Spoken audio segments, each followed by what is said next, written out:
Okay, go. Oh, marunong magsalita ako na magpakabait siya. Magpakabait siya. At si, si, si Waway ay laging napaka-bungangera. Kailangan ay hihintuan niya, bibigyan ka kadadaldal, kamumura, kagagalit kay Junior. Sabi, lagi ka nang nagagalit kay Junior. Wala ka na lang pagkalitan kundi si Junior. Naku, Kay Ate Cha. ha? Kay Cherry. Ino? Kay Ibe. Ibe? Oo, alam mo. May Ibe yun. Na, si Ibe naman ay mabait siya. Mabait siya lahat. Talaga? Oo. Wow. Si si Ate Joy pala. Si Joy. Joy. Naku, pihadong pag ako'y nasa Pilipinas, lagi akong nakatawa sa iyo. Kasi marami kang kalupahang ikinukwento sa akin. Ang sabi mo, tinatanong ko sa iyo ang asawa mo. Ang sabi ko, Joy, asan ba si Ramon? Oh, ewan ko ba, bago ko pinalaya si Ramon,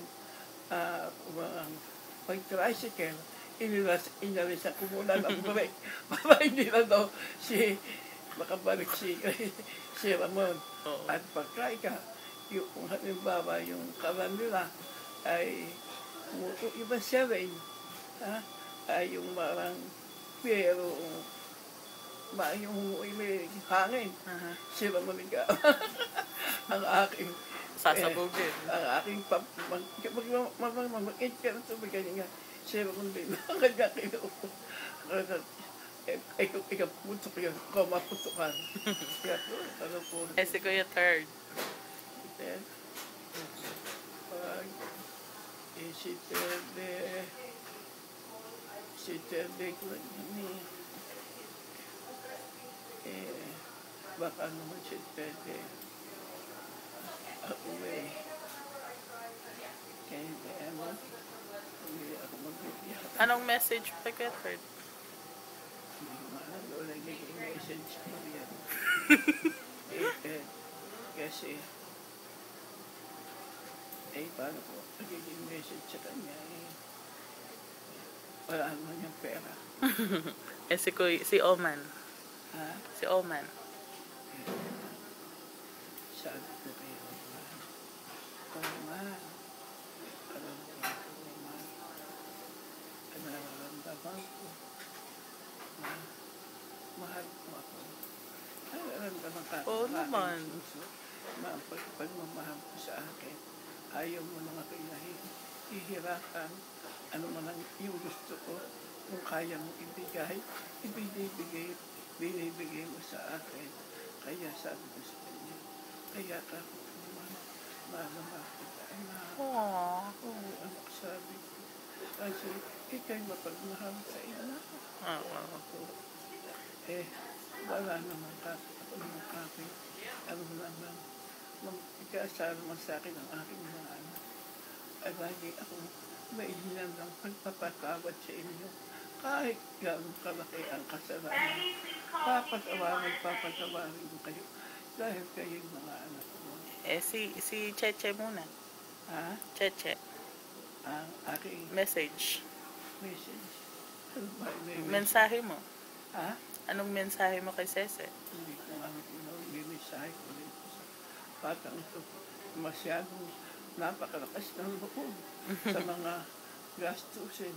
Hindi ko alam kung siya ay may pera sa barat kung paano. Kasi, ano pinagbahan sa sakit? Yeah. Paano? Tapos, magpabayad ko ng ni Idli, yung magpapaaral ka pa. Sabi ko, napakalakas ng loob mo. That's good. Si Yayet. Si Yayet. Ang message ko kay Yayet, si Yayet yung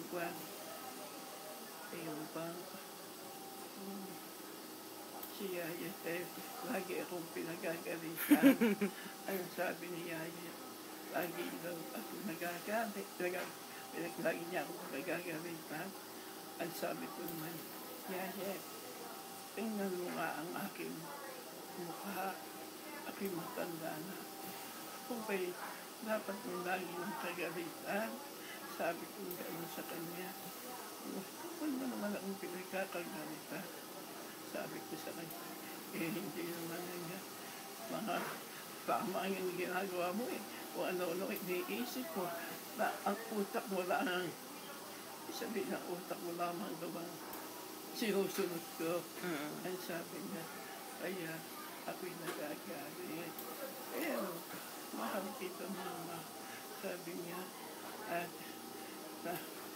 ang sabi ko, aramdaman ko ng kinakapit, ay hinalikan ako ni Yaya sa pisngi. Sabi niya,